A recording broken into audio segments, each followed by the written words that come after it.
Good morning. Welcome to the three-part to five-part series, The Art and Seduction of Grooming, as taught to us by Tim Ballard, Vigilantes, and the Police. Probably I'll get a shorter title, but that's my working title for now. I thought I would start today just giving you some basics and doing episode one, but I want to start out by explaining what I will be doing, what I'm not doing. For the trolls out there, I'm not talking about what I did, okay? I know that you have convinced yourself, some of you, that real grooming occurs by people like me, but the whole purpose of this is to share with you and to show you what exactly the police do and what they don't. Um, for those of you who say I have not put all my chats online yet, you're right, because once I put them online, I lose complete control over them and what is done to them. I also haven't had any solid offers to meet with me to go over those as I have requested. And I understand why you want to hide your anonymity, except for John MVA, who was kind enough to want to get together, at least in the beginning. But then I discovered that he wanted to meet at the courthouse so that he wouldn't have to file a FOIA request to get the information that he wanted anyway. It had nothing to do with what I was saying. It had to do, as I suspected and accused him of trying to make me wrong in some way.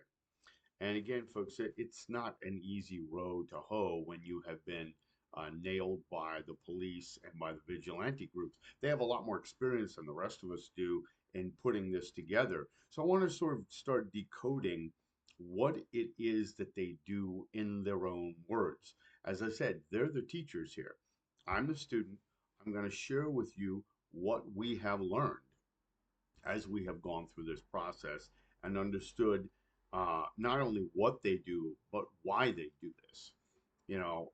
If you're going to fight your enemy, if you're going to be backed in the corner because you have nothing to lose, you have two choices, I've said before. You can come out swinging or you can cower and hide. And some people are forced to by probationary status, by their probation officers, not deliberately per se, but they are kept on a very tight leash. I hear from many of them, but they're not able to speak out at this time. Others have simply given up. Others are suffering from PTSD and other mental disorders from disorders they already had that have been exacerbated. But there are some of us who really suffer from none of those and are happy to take the fight right down the throat of those who brought it to us. So let's start out by being a little role reversal as the teacher here. I want to make sure you understand what we're doing here. So I do have some listeners in foreign countries. So I want you to understand grooming, Grooming, yes, can be your face, your hair, putting on clothes, showering, clipping your nails, all right, trimming your hair, etc. And that is not what we're talking about exactly. Here we're talking about the intent to entice a child, induce interest, uh, of a child in you, persuade a child, or coerce a child. Those are the four words in the law: induce, persuade, coerce, entice. A child to expose themselves to have some sexual interaction with an adult. And the way it goes about it is truly an art. And the people who design this, real groomers, the reason it's successful is because real groomers know something about children. They know something about victims of abuse in the household. Um, they are good at identifying people who need um, to be loved, who are feeling sad or down or isolated from positive relationships in their life, or who could be isolated. And also, there are LGBTQ people who are happy to be isolated because they are already, and they're interested in having some kind of an experience, which you don't have to indulge them in, of course. But you start already with raw material. And if you are clever, if you know what you're doing, you can begin to weave them around your little finger and create a situation where the groomer um, can gain first the trust of a young person, and then exploit that trust to get the young person to put themselves in sort of a values quandary. And if you can convince them, as Ballard and others have done, that what they're getting is everything they want and a little bit more, but what you're really doing is exploiting them to get what you want, then you've created the ideal scenario. Very often, if you're dealing with children, counselors will say that, a child will have guilt and shame, and maybe that's why they continue with the behavior, or they think that they're really getting something they want and they're overwhelmed by the sexual feelings that appears to be chemistry and that the groomer will tell them is actually chemistry. However, it doesn't just work with children. Anybody in any vulnerable situation can be a victim to an aggressor with an agenda and with a plan. And this is a plan that I call the 5 point plan that the police use to exploit their adult victims and make those victims appear to be the aggressor, appear to be the one who's exploiting. It's also what people like Tim Ballard and other vigilantes will do sometimes. It's astonishing the number of vigilantes we've run into who are suddenly, of all the many causes in the world, right? From save the whales to save the children to save, to recycling, cleaner waterways. An extraordinary explosion seems to be in protecting children from predators. And then you start looking into some of their backgrounds, and there's drug addiction, and there's abuse, and there is sexual exploitation, there's petty and not so petty criminality. Um, and then you end up finding that they want to cover that sort of thing up. And maybe there's an attempt on their part to redeem themselves on some level by trying to be the good guy, trying to look like the good guy. And so, within that spirit of being the good guy, that you get the first element of why Tim Ballard's work, for example, which we'll start with today, is so insidious. Because the idea here is, what if you could develop a plan, and you have to understand it's a plan, it's a program, it's not just an art, it's not just a couple of techniques, it's part of a grander scheme, this grooming construct. What if you tried to find something where you could feel important, you could get attention for a very big cause that the public is absolutely behind, that is protecting our most vulnerable in society. You could also get your baser desires taken care of, namely sexual ones. And you could create an environment where the person whom you have groomed will help you groom others. And you'll also get your base, meaning sexual needs, taken care of. At the same time, you can develop it into something where the victims are convinced that they are actually part of a great scheme to help people and that they're not being exploited. And they will help build your vision and your sterling reputation now. So now your narcissistic tendencies are growing. You're really fulfilling something meaningful out there, and you're getting the attention of the police and attorneys generals and high and mighty people who can further your career, further your influence, and get this moving in the right direction for yourself. What if you had a program that made that look great? Well, you add to that money, you get political influence, you appear to be on the right side of things. Politicians want to also be on the right side of things. They manage to use their influence to steer money in your general direction. Now you've got all the corrupting influences, right? You've got sex, you've got manipulation, you've got exploitation, you've got violence, you have threats later on, you have money, you have politics, and you have a lot of people who are part of this. They're in for, the proverbial what's the expression, dime in for a dollar. Um, you get the idea though. They're in it for the long haul, and they don't even fully know what they're involved in. And then it starts unraveling. Well, well, the unraveling other people have dealt with very, very well. But I want to compare today these techniques of grooming with what people like me have been accused of, and many others, and what we are trying to fight. So my hope is that people who are really paying attention will see that what the police are telling you through the media, they're shills. Because remember, when you read a media article, you're not reading an investigative report. You're reading a media person who's very busy, calls up the cop or goes down to the station, and they write down everything the cop says. Okay? And you can't respond because A, they don't ask you, and B, anything you say will be used against you. So you don't want to let your meager defense, because they have most of the cards, you don't want to let that out there in the public sphere so that they can know it in advance. So you're stuck.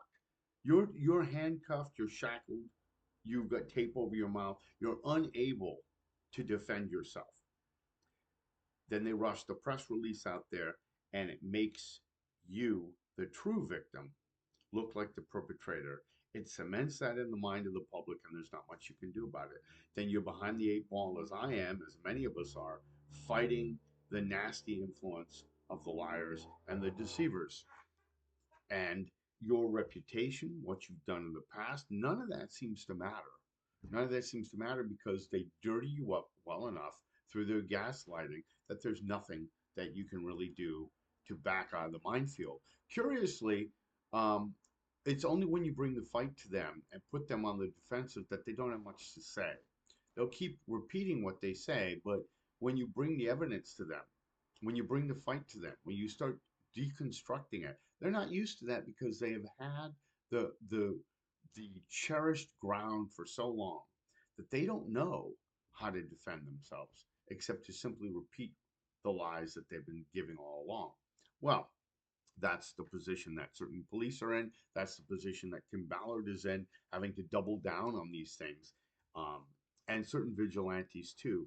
Now, before I go into the actual presentation here, now that I've got the preliminaries out of the way, I want to give my usual disclaimer that you don't see on many of these other sites and stuff.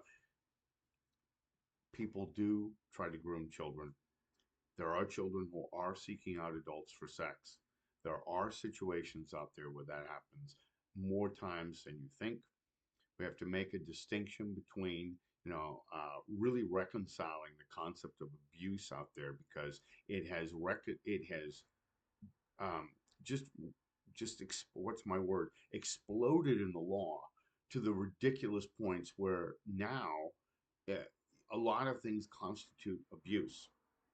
And we're seeing cases again where you have every little thing being twisted around, becoming abuse, and the expansion of the law and the terminology in the law.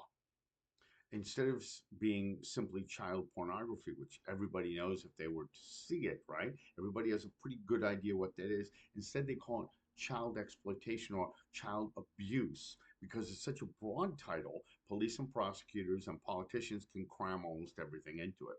So we have situations where, people who are doing nothing really, grandmothers who are sending a picture of their toddler grandchildren nude in the bath to friends of theirs, other grannies, are up on charges. We have people who are doing other things that are, used to not get much attention now that are being sexually charged. We have children who don't even want to, use the shower room because they have this fear that somehow they're going to be exploited. And of course, we have the very real threat of AI and technology that's in the mix as well. Well, we can't do much about all those today, but let's focus on just one of the ways that grooming is occurring. So I have here As you know, I don't work with scripts. I try to think through it. I try to break it down for you. But this is a script that a friend of mine put together, more of an outline. And I want to start with a Tim Ballard conversation, right in the middle of the conversation, where he is speaking to a young woman who I believe is Colombian.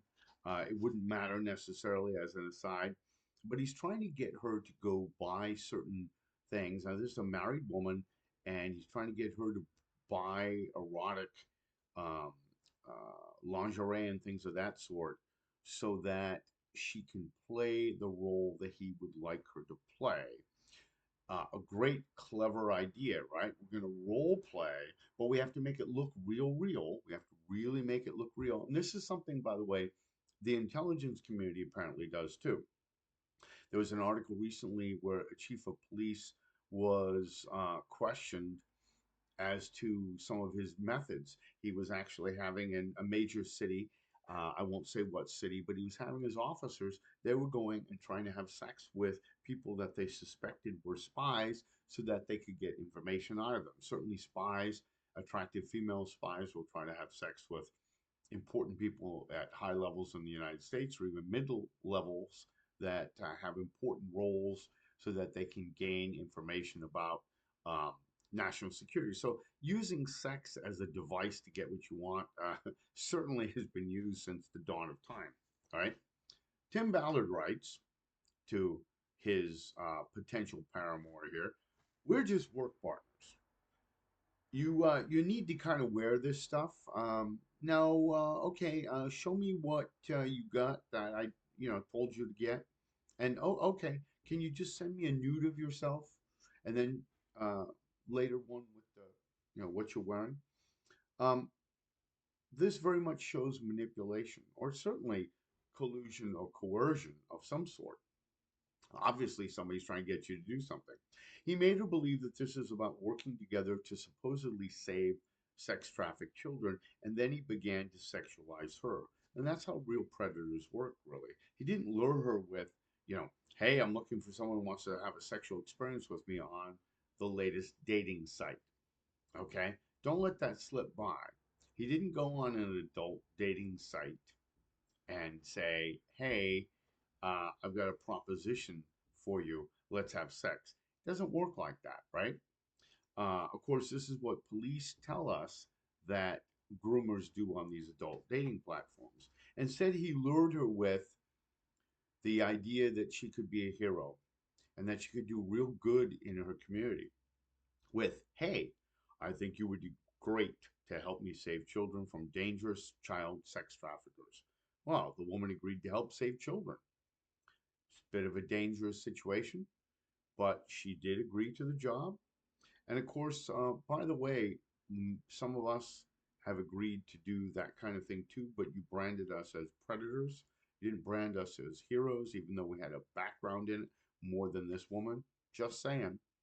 She agreed to the job, not knowing that sexual contact with Tim Ballard was going to be part of that agreement. Her goal was to try to help save children, and he clearly used that and exploited her vulnerability to take advantage of her sexuality. That's how real predators work. Well, let's compare now how police use online sex sting operations. First, they do not pose as underage individuals from the get-go. Okay, they don't say, act as an online predators. They're not trying to lure and entice underage individuals. They don't pose as that. They pose as normal person because that's what a grooming situation would be. You want to gain somebody's trust, right? Now, these are the police doing this. And they're wading into the middle of this murky area where there are a lot of people milling around at the party, the dating site, the sex site, the hookup site. And there's a lot of talk going back and forth, and they insert themselves right into that. Ask yourself if that's something that sounds like real police work. If it doesn't sound like a fishing expedition, does it sound like you know that there's real exploitation going there or that you're looking for trouble? Instead, what these folks do is they intentionally target adult males whom they know are seeking like minded, consensual adults. That's why you go on an adult platform, mostly to find adults. Yes, you may find a child or two, but as I've said before, if you want a hammer, you don't go to the grocery store. So they know full well that they're looking to meet consensual adults for sexual purposes, and they're in the correct place in which to find this. Secondly, police will use adult profiles or adult ads to lure them in.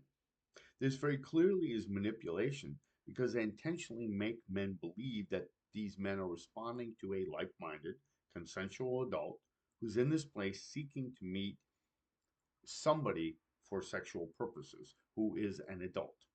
Okay, they engage in fantasy sexual conversation, they talk smack, and they may or may not meet for a casual sexual hookup. Many complaints on these sites are that nobody wants to meet up because a lot of times it's just passing the time. People talk about being bored, they talk about they just really want friends, they talk to people all over the world, but they don't always meet. So the goal is not always to meet. The goal is not always sex. The goal is to feel alive in some ways. And psychologists will tell you that that's very often the case. People want a feeling, an experience. And sometimes they're not necessarily interested in the messiness of a relationship at whatever level you want to interpret that. This is the same thing that Tim Ballard does, though, you'll notice. He lures his victim under false pretense. Hey, are you interested in this? He approaches them, just like the police increasingly approach us. Whether we're talking about Ray up in New York, whether we're talking about Jay down here in Virginia, or another Jay in Arizona, whether we're talking about a young man who is now in Delaware, who's in the area here, none of them approached looking for sex. None of them brought up sex first. None of them.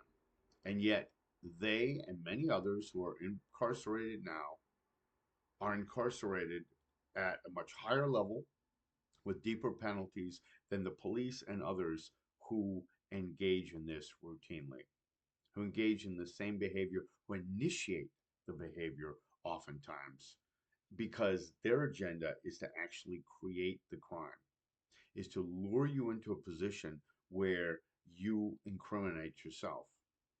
And of course, if they were really looking for true victims, they would concentrate on saving the children and not trying to create a crime around people.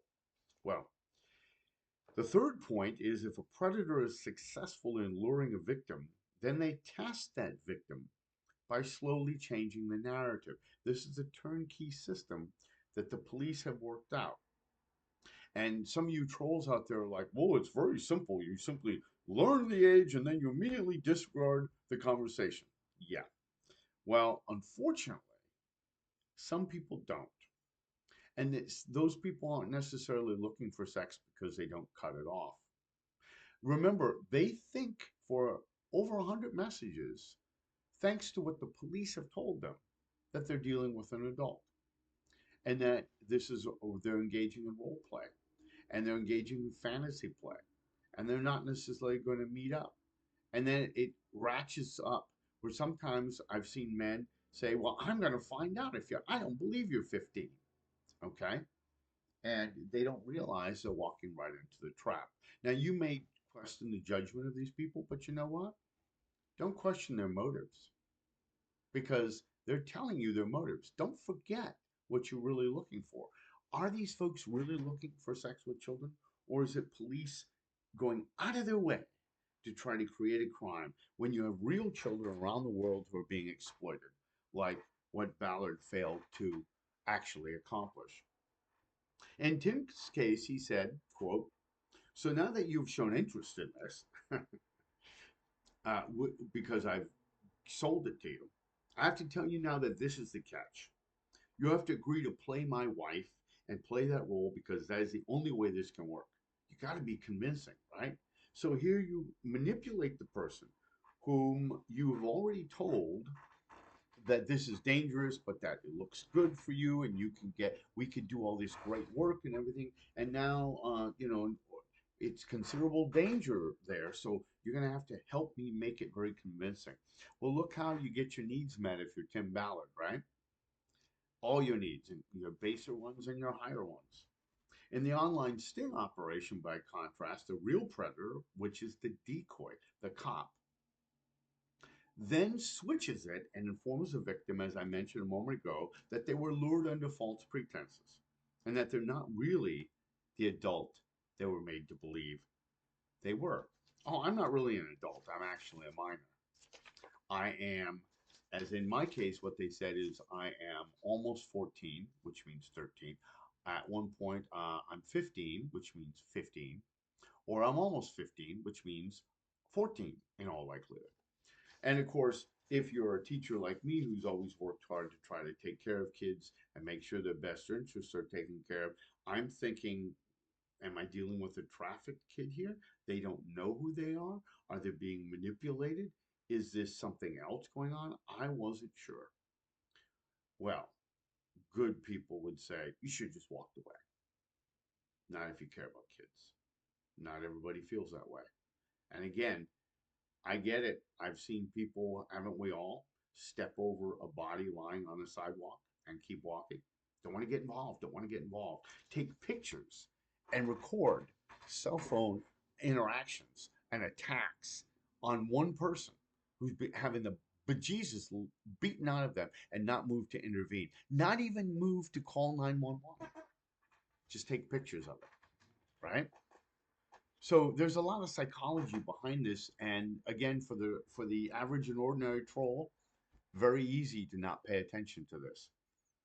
So a woman who's supposed to be playing in the couple's ruse here with Tim Ballard now sends Tim a text message on a private phone they use specifically to prepare for their Save the Children sting operations, a phone that's sort of off the grid. The woman says, "That was fun," with an emoji. Wait, what was fun? Second message, well, what happened? I went shopping. Oh, yay, right? Second message from Tim. Show me emoji. Really? No one else is anywhere near you? Not at all. Okay. Ha ha. I'll give you a preview, but not on ha ha. But also, Idaho Falls is a small town and mostly Mormon, so it wasn't a huge selection to choose from. Tim laughs at the comment. Okay, ha ha ha. I'll give you a preview, but not on ha ha. If you'd rather send a picture with them off, that's okay. This is Tim, just like the police will do. They will juice it up if it isn't juicy enough. Why would you need to say that to a person? And of course, you could say, well, I'm a cop and I was, this is part of my investigation, right? I've got the badge and everything, right? I'm one of the good guys. Yeah. Woman laughs. Well, if you'd rather send a picture with them off, okay. Um, in the beginning of this conversation, these two, Tim Ballard and this woman, were talking about using these numbers to communicate with each other, phone numbers, and preparing for something they were going to do. This is consistent with working together on the sting operations, right? So it's supposed to be about work. Clearly, Tim Ballard instructed this woman go shopping for something. It's clearly about something she would wear. She was uncomfortable about wearing it. The woman informs Tim that she went shopping already. And remember, these are adults here. And his response is for her to send her a picture of what she bought. It's clear that she does not want him to send him a picture of her wearing what she bought. Very likely because it's inappropriate. He takes advantage of that and tells her to send him a nude instead, right? While he pretends like it was her idea. He went from the predator, uh, he went from, lost my script here. Um, he went from using guilt um, to keep the victim hooked, and he makes the victim play along with the role playing that he, the predator, creates. Okay, so I lost a little piece there in my script. So he uses guilt and he uses the importance of the mission to help drive the mission. When you're in a situation like this on a dating site and you start asking questions, the police keep juicing it up as well. They keep saying things like, I'm from a broken home, I'm in a difficult situation, which might work if you're actually going after children. You're going to be the hero who is their older, wiser sexual partner. But what if you're actually trying to get information with which to go to the police, as I was? What if you're really concerned about the person? But what if you just, as so many others, just didn't believe it and you're just playing along? Because you're passing time in cyberspace. You're bored. You really want to have that experience, but you're okay with it being in cyber. You've been drinking, you've been doing drugs, or you're socially inept, like an intellectually disabled person or an autistic person. Again, folks, don't, you have to believe me. Do your research. Do your research. Stop telling me what you think it would be and start doing some research on it. Okay? So in Tim's case, he says, quote, in their role playing game, quote, you wanted to save the children, and this is what it takes to save those children. He makes them feel like there's something wrong with them if they back out. In the online sting operations, but you showed interest in me, quote unquote. Why should my age matter? I'm interested in you. Why can't you just, and then if you back up, why can't you be man enough to do it? Why are you so scared, right? I'm looking for an older man to teach me. A real man could handle this, right? They try to make the men feel ashamed or guilty or inadequate by appealing to things that men are most feel inadequate about and for not agreeing to play along with them and to tell them what they want to hear. In the end, the predator will always blame the victim. And the victim on the adult sex stings are people who are the adults who are not there for sex. If they really wanted to wait, as I said, to see if something would happen, they would wait. But as John and VA and some others have told us, we can't afford to wait. So the deception, the crime, is worth it. Okay, it's worth doing it to save imaginary children. And that's what's so stunning and horrible about this. We can violate the constitutional protections against self-incrimination, Fourth Amendment, against deceptions that are simply in the mind of the police, not the person that they claim it is. So this role reversal, this spinning it around, this victim shaming and blaming, this burden shifting, or whatever you want to call it, is something that the police and the Tim Ballards of the world, the vigilantes, press on a lot of these people. Now, I heard from a vigilante just yesterday who said, "Oh no, you're mischaracterizing what we do." Well, some of you claim that you're not doing that, and maybe you're not. I'm willing to be open enough to say that, but others are. And the thing is, why are you playing this game? Why are you so interested in being somebody who is in the Save the Children scam industry when there's so many other causes out there? You might, meaningfully ask that question. Why that? And why has the proliferation of these vigilantes groups exploded? So in Tim's case, to close this out, he's blamed the woman for falling in love with him, for not being professional, for not playing her role well enough, and other nonsense like that. And again, we only have so much time to read through all the scripts. They're certainly available in various sites. In the online sting operations, the real predators, the decoys, also turned around on the victim. They shamelessly lie. They claim that the men targeted them. They claim that the men initiated the conversation. And they claim that the men push sex on them, the decoy. But increasingly, we're finding the opposite occurs. And it makes perfect sense. There's a lot of money riding on this.